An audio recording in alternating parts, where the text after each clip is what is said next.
Welcome. This is a webinar from New Visions about the Mystery Pathogen remote learning resource. And we're going to focus today on formative assessment and evidence of mastery. I'm going to start off by introducing myself. I'm Kiran Purohit. I work on the New Visions science team. I also work on the math team. And I am mostly involved in the development of instructional materials and in the development of professional learning resources. And now with the school closures around COVID-19 and all of the emergency situations in New York, I'm also now doing a lot of online professional learning and online development of remote learning resources. I want to introduce three people who are here with us who have a role in this session. One is Susan Rossello, who is on the New Visions team, and you can see her under the name NVPS. I'm mentioning her because she is the host of this session and she is kind of the technical person. So if you cannot find a link or you can't find a resource or you're having trouble with any of the features of the session, just go to the chat window and chat directly to NVPS, to Susan. And she's standing by to help you out as we're going through the session. The other two people who are here who you will meet through our comments and discussion and maybe even in a breakout room are John Salazar, who works a lot on the earth science and chemistry curricula, and Libby, who works on also earth science, also some on physics, and a lot on biology and living environment. So we're all here to support you, and we're running different of these sessions, and we're going to be here to answer questions and learn together over the course of this session. So this is the third webinar in a series that started 3 weeks ago. So we had April 29th, May 6th, and now May 13th, all around this one resource that if you haven't looked at the resource, yes, we are going to spend some time in this session looking at it, but it's the Mystery Pathogen module that's one of our remote learning resources from New Visions. The first session was on Google Classroom. The second session was on peer-to-peer discussion, and today we're going to focus on formative assessment and feedback. If you missed those previous two sessions, you can see those on the New Visions remote learning site on our archived webinar page, and I'll be sure to send that link to everybody after this session in case you don't have access to that. Yeah, so I just want to pause for one moment and say, where is your thinking now about the scope of these three topics: Google Classroom, peer-to-peer discussion, and formative assessment and feedback? Are these things that you're hearing about in your schools? Are these things that don't seem as important? Like, do these issues resonate with you right now in your current context? And I'll just pause for a moment so people can write a response if they want to.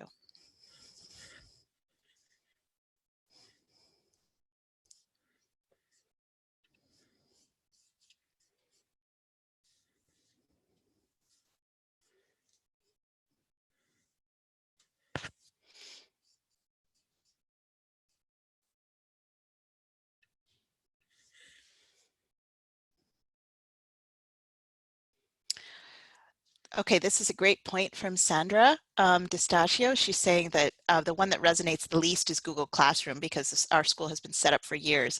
We're hearing that a lot from people. And maybe that's going to be the reality when we resume school in a different way for this coming school year, is that Google Classroom will be kind of a familiar tool that we use to flexibly respond to all kinds of situations. But these other things will be newer and more important to get our minds around. Great, thank you so much. I'm going to go on. So here's today's agenda. We're going to first just kind of step back and think, why does formative assessment matter right now? Formative assessment, like Google Classroom, is not a new concept, but it takes on a different meaning when we're doing remote teaching and learning. So we're just going to think together about, why is it important? Why are you here? What do you want to learn about formative assessment? Then I'm going to do an overview of the Mystery Pathogen Learning Plan, sort of with an eye to thinking about formative assessment. And then we're going to spend a little time looking at two pieces of student work and think about how you would use those or how you would engage with those student those students' work to support formative assessment and feedback. Then we'll spend some time debriefing, and then we have a little bit of Q&A and reflection. So I want to just explain a few goals and agreements going into this. We want to make sure we focus on formative assessment and evidence of mastery. We've been hearing a lot from both teachers and school leaders that these are things that are going to be really important as we think about showing evidence of students' work over these months of school closure. We want to model a few remote learning best practices. So the two we're going to focus on today is we're going to use a micro routine, which you've definitely seen if you've come to any of our remote learning webinars. And we're going to do look at a checklist for feedback and assessment. And we also just want to make sure you leave here knowing how to get support from us going forward and how to be in touch. So a few agreements. Everybody's already doing this. I think we're all now familiar with how to exist in this space, but if you can please mute your microphone when you're not speaking. Once we get to this point of looking at some other resources, you might want to have another tab open or another window open with a few docs. I think Susan has already chatted the participant agenda to everyone, so if you open that, the links you're going to need today are in there. I will try to allow extra wait time since people might be fidgeting with different tabs and windows and also potentially are in a noisy environment where they need to mute and unmute. And I just want to let you know that all of the resources are going to be made available after the session. So if you feel like you missed something or you want to go back, you'll always have a chance to refer to the slides and the recording as well. And finally, I just want to restate what we always say as framing for our sessions, which is this is a complex and difficult time. And we recognize that people are coming in with a lot of different things going on in the lives of their schools, in the lives of their families, and that we're here to support you. And we also understand that this might not be the easiest time for everyone, and we're here to get through it with you and try to figure out some ways to do the things that we think are important while getting through this. So let's get into it. Why is formative assessment important right now? There is some reason why a lot of people signed up for this session, and there's some reason why we decided to do this session. So we're going to try to share some of our thinking about why it's important. And to do that, we're going to do a micro routine called React. I think we did this one last week or 2 weeks ago. I'm not sure which time we used React, but if you're new to this micro routine, you'll learn it quickly, and if you have seen it before, even better. So here are the steps in this routine. I'm going to show a little piece of text, and you're going to have 30 seconds to think to yourself about this prompt that's in blue. There's other prompts we can use with micro routines with this micro routine, but today we're going to use this prompt. This reminds me of. And then you're going to have 1 minute to share your idea. This reminds me of in the chat. We're not going to go into breakout rooms for this one. We're just going to share ideas in the chat. And then I might ask a couple of people to share their reactions with the group. Okay, so we're going to start with 30 seconds of this reminds me of. So what I'm sharing with you on the screen is a quote from a presentation that Philip Bell and Megan Bang made around making science instruction compelling for all students. And this is a statement they've made in a variety of settings about the importance of assessment. I'm going to read this out, and then I'll give you 30 seconds to think to yourself before we put ideas in the chat. Assessment is often talked about as an instrumental practice related to monitoring/supporting educational achievement. If caring is thought of as a way to make yourself more susceptible to some matters than others, assessment can be a caring practice. It is a way to focus instruction on learner voice, knowledge, and relevant supports. In the process, it can support important relationship building. Analyzing student work is a very powerful process that supports teacher learning. Okay, I'm going to give everyone 30 seconds to think this reminds me of.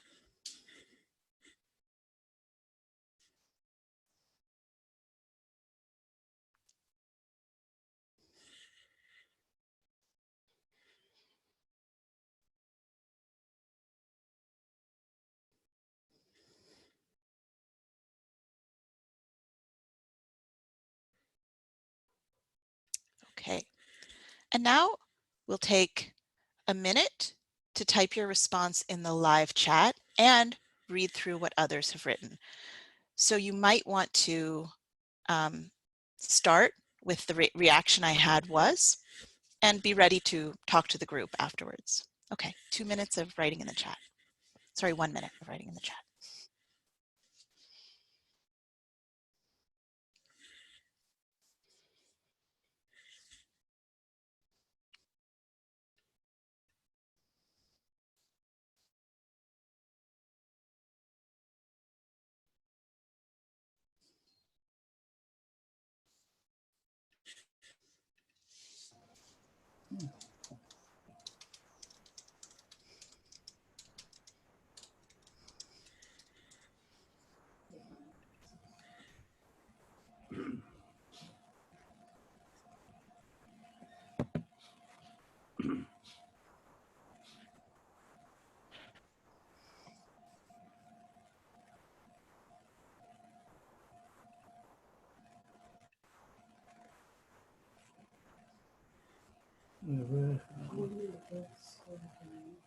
I'm going to check something here, but Okay, great. Just give everybody a moment to read what was written before or after you, in case you didn't get a chance to yet.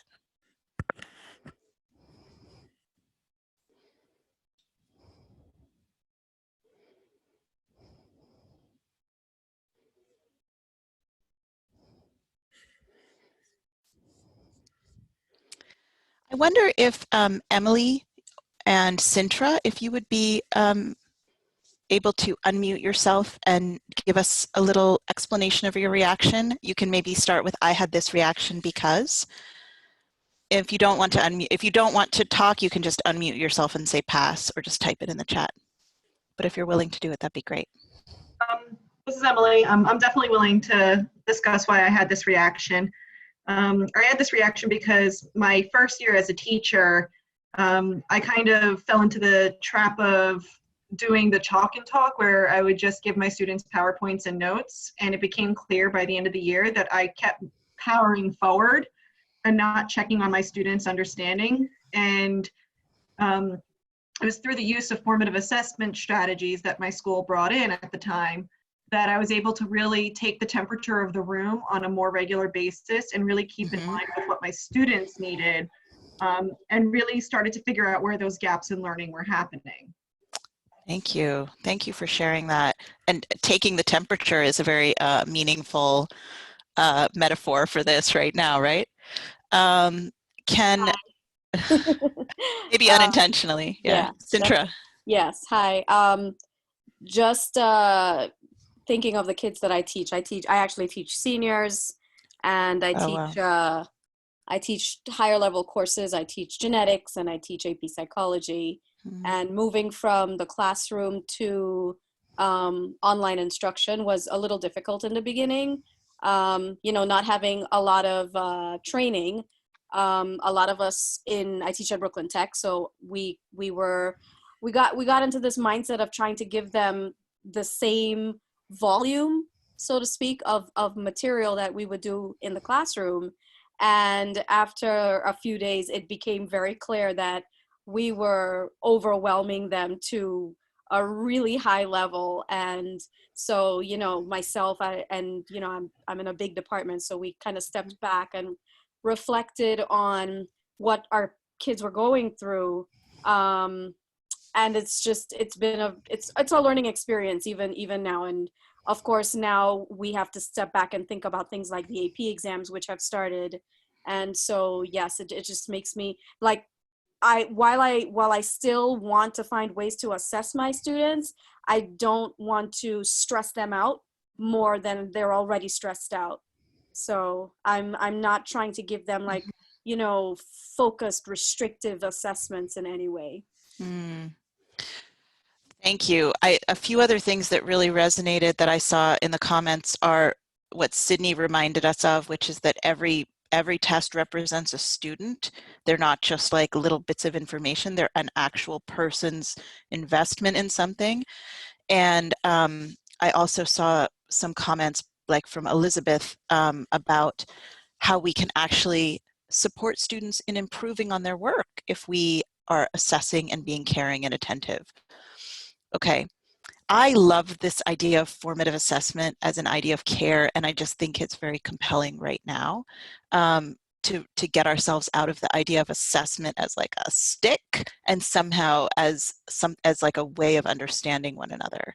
So before we talk more about that, I just want to make sure everybody knows, and again, this will be in the stuff we send after this session, that this routine we just did is one of a set of routines that are really quick and are really good to use for synchronous discussions like what we're having now, just to get conversations going, to summarize conversations, and they are in these different categories: digest, organize, refine, conclude, and vocabulary.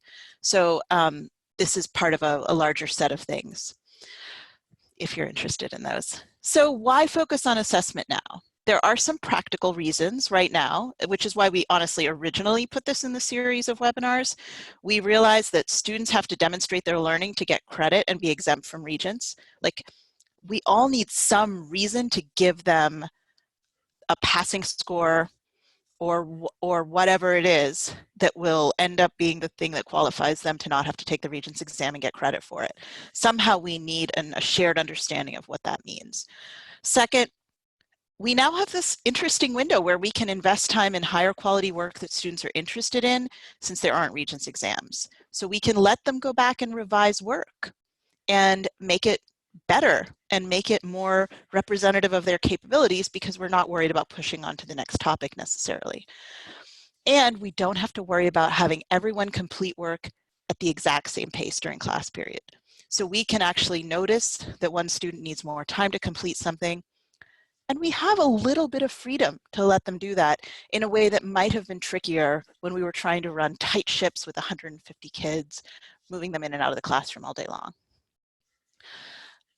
But in addition, there are the things that we just talked through from that quotation. We can frame assessment as a practice of care and engagement with students and families.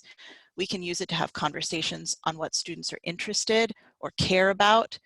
And we're hoping that these things that we're going to do in this webinar, that will stay on your mind, and that can be something you feel like you're taking away from this. It's not just like tools for using rubrics, but also maybe we can develop a shared disposition around approaching this with curiosity and care right now. Okay, so I'm going to encourage everybody to keep that lens in mind as we go through this flyover view of the resource. A bunch of you were here last week, and a bunch of you were here for the last 2 weeks. So this is a repeat of the flyover view, but at the same time, you have a different question to think about, which is, where do you see opportunities for formative assessment and feedback in this plan? So this resource that I'm about to show, and that I think Susan just put in the chat window, can be found at remote.newvisions.org. If you go to curricular resources, and then you go to science, you can find the plan. But for right now, you can also find it in the chat window, and that's the easiest way probably to get it. This plan is one of our remote learning resources, which really foregrounds 3 big things: making sense of things that matter to students in their communities and their lives, giving opportunities to show evidence of mastery, and not relying on solely synchronous instruction. So there's a mix of asynchronous and synchronous. And as a reminder, the way we're defining that is synchronous instruction is like what we're doing now, online, in real time, everybody's together at the same time. It's 4:24 where I am, and it's 4:24 where everybody else is. There's also asynchronous instruction, unless you're in a different time zone. I just realized that. Dang it. There's also asynchronous instruction where you could be watching this later. You could be filling out the class materials on your own time in a totally different time zone, and then, or a totally different time of day, and then I could be providing feedback later on. And there's what most teachers are doing, which is some kind of a blended approach between those two. All right, so let's take this 50,000-foot view, and as we do that, I'm going to ask you to think, what are the opportunities for formative assessment and mastery in this plan? So this plan starts with a launch. Students look at a graph called this microbe scope. and they look at a patient profile and they think, what is going on with this patient? And they surfaced some of what they know and don't know going into the plan about pathogens. There's two big pieces of work that the students then do during work time. They do what's probably for many students a review of non-specific immune response by completing a sequence chart. And they read about different pathogen types and try to figure out which pathogen is causing the illness that they read about. Then there's opportunities for peer support and teacher support in the check-in phase. We encourage people to use discussion boards and then to use either checklists or rubrics to provide some kind of self-feedback, peer feedback, teacher feedback, so that students can refine their thinking. And then finally, there's a wrap-up where students write their final answer about what kind of pathogen they think it is that's causing the disease. We're going to look at some work from this part of the module today. Yeah, so having seen kind of the flyover view and maybe looked at the plan, maybe looked at it a lot, maybe some of you are teaching it, I'm going to ask everybody to pause and reflect. What is one specific opportunity for formative assessment or evidence of mastery in this plan based on what you've seen so far?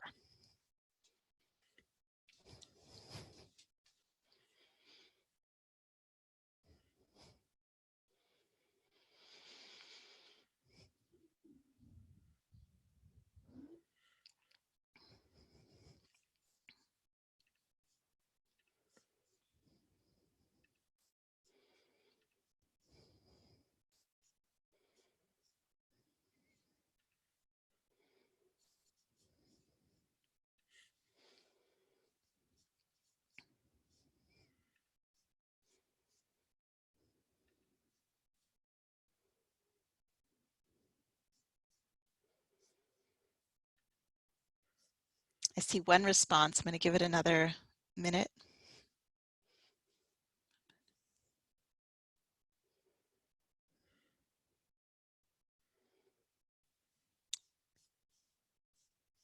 Great. So Sandra has offered a very specific thing, that this is a great place to see whether students know the shape of the bacteria and whether they know prokaryote versus eukaryote. So those are a few things that are really great, discrete things you can assess around.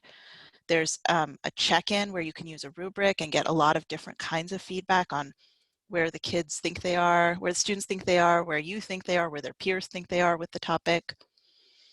Yep, there's also the possibility that students could identify the pathogen just based on symptoms and not based on the micrographs. Great. And then the final explanation will give you a lot of information and potentially evidence of mastery if students write a lot of different things that show kind of the breadth of what they understand. Great. Thank you so much. Those are really helpful, and I think this will be good framing for what we're going to do.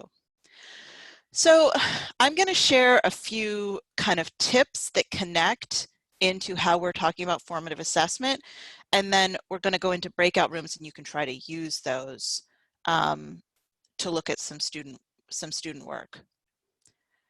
So the first thing is, here are some of, this is kind of like a list of what we've been hearing from teachers about formats for feedback. And after I share a couple of these, if there are other things that are very different from what we've shared that you're using, it would be great to hear that, because this is kind of what we're hearing from different teachers at this point. We know a lot of people are using comments even in low-tech ways, using email or text, or even like text apps like Remind to send feedback to students. I got some feedback from my own child's chemistry teacher today, which was on the Remind app, which is super low tech. It comes right on your phone. You can do comments and suggestions on a Google Doc.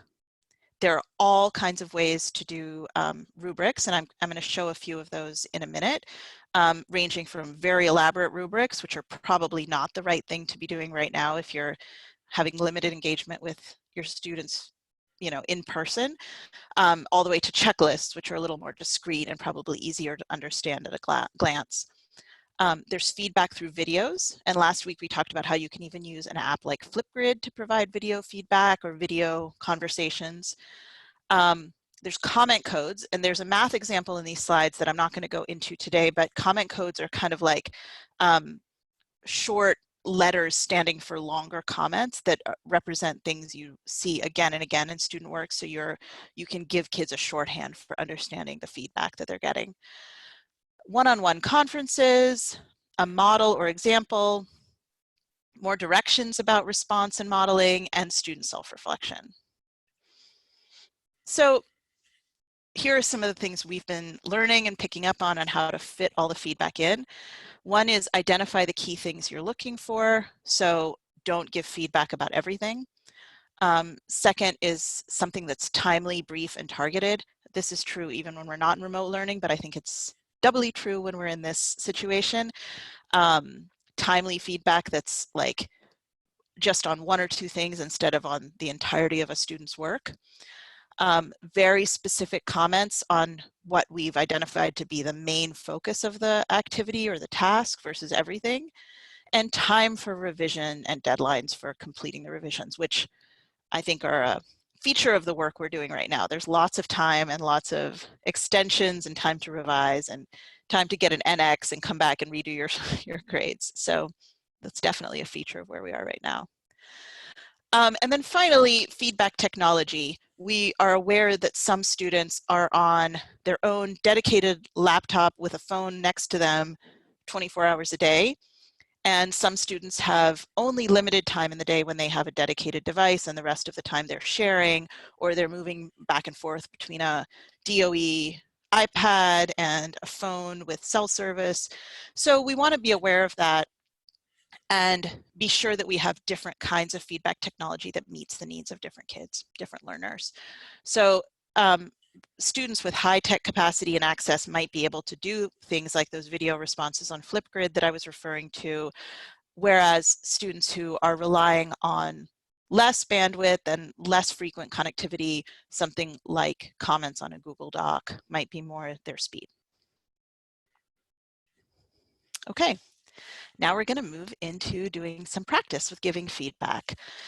And this is really going to be a group activity meant to surface your thinking, not the definitive activity on how you're providing feedback. So what I hope will come out of this group work time is a chance to share with some other teachers and a chance to elevate some of the practices that we think are really important right now and kind of use others as a sounding board for thinking about those, all in the context of this plan that we're looking at together. So here are the resources you're going to need for this activity. One is the learning plan, which I think everybody should have open right now. And the remaining things are items that Susan is putting in the chat, which is great. The assessment list for the final task. This is like the assessment checklist. One thing is work from student A and student B. I will say right now, this isn't actual student work. This is compiled from examples of work that we've seen from giving this task many times in the past as a part of Unit 4. So don't feel like these are actual students' work and you have to worry about that aspect of it. And then finally, you need these slides, because when you get into your groups, each breakout room will get its own slide to fill in.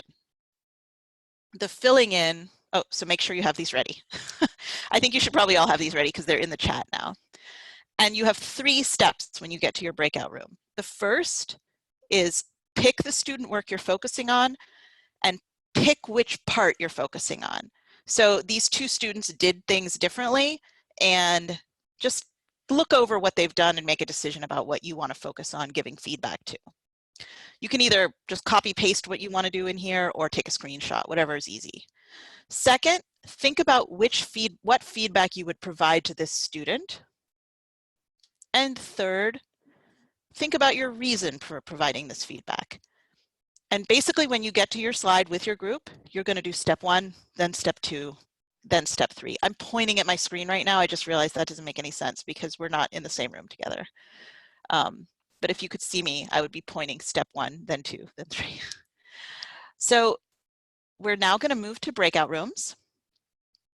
and I will come from one room to the next to check in with you.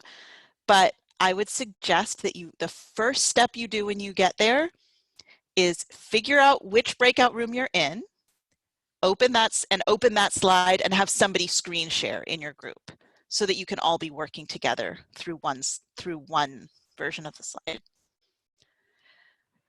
Does that sound good? Okay, breakout rooms are ready, right, Susan? All right. And I think you can pause the recording too.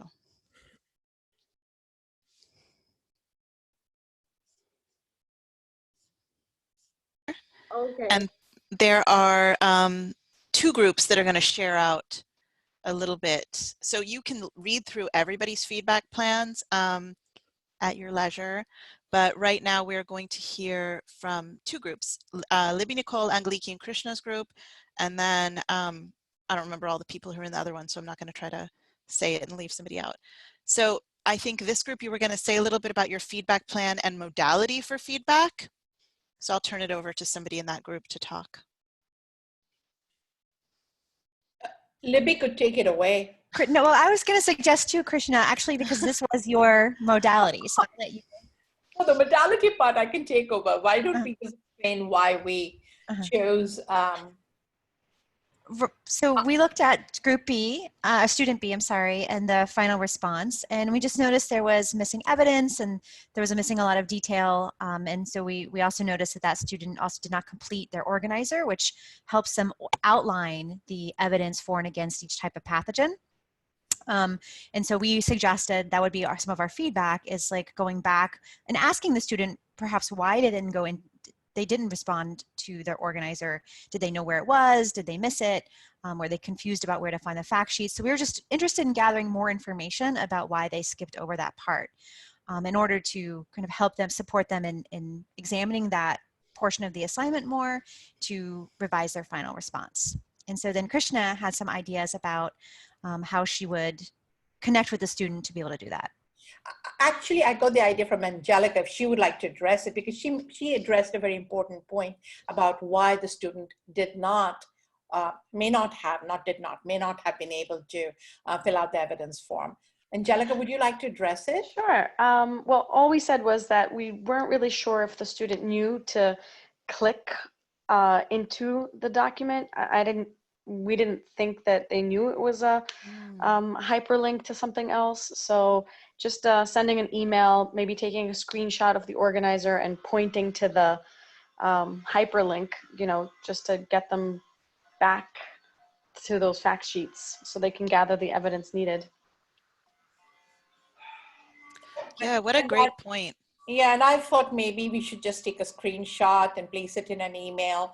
I mean, the only reason I said that because I actually find it faster to just do a video conference, but I'm finding that a lot of my students are just very, very hesitant to come online and show their faces. So it could be an audio too, but I thought an organizer might be a good first approach. And if they're warmed up, then I would have a video conference and show them exactly what to do with the organizer, how to open up a link, and then perhaps the student could go away. Yeah. And know how to do it for themselves. Because I think the technology aspect is perhaps an issue we need to address prior to even the content. Or That's simultaneously. Yeah, yeah. And we kind of got thrown into this and maybe didn't get to norm around all of those kind of things. No, I don't think a lot of my students I know for a fact, I mean, they're very smart with their phones, but they're not particularly savvy with all of this. Yeah. They're finding that out.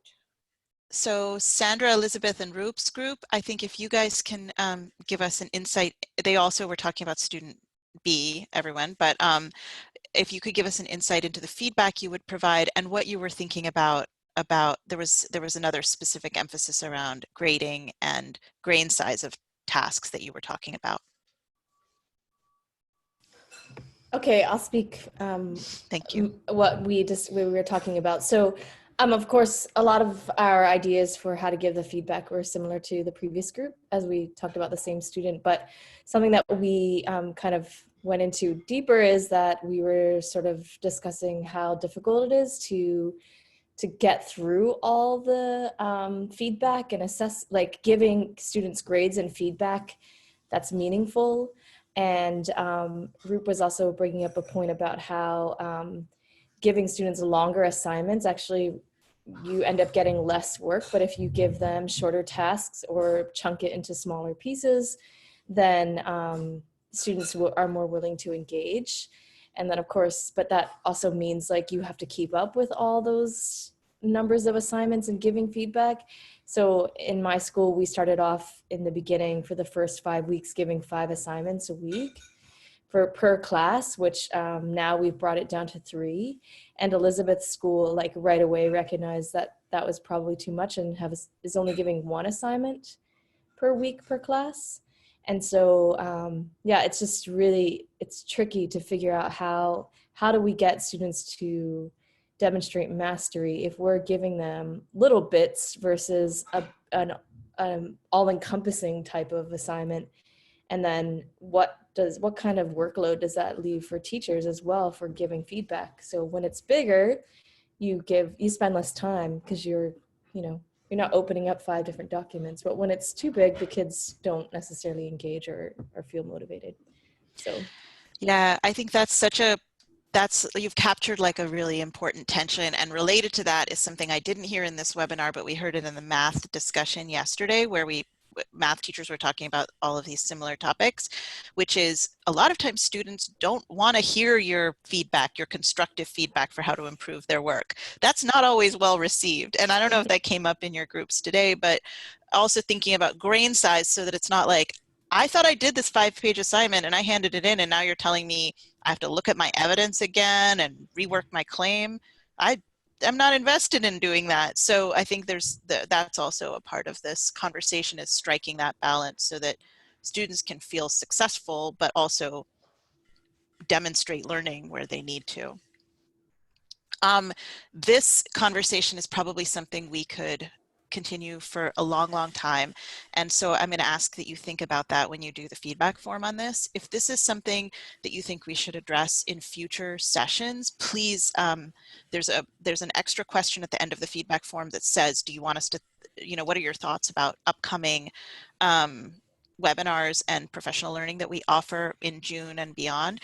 So feel free to say any thoughts you have about what else we should be offering. We are going to continue to add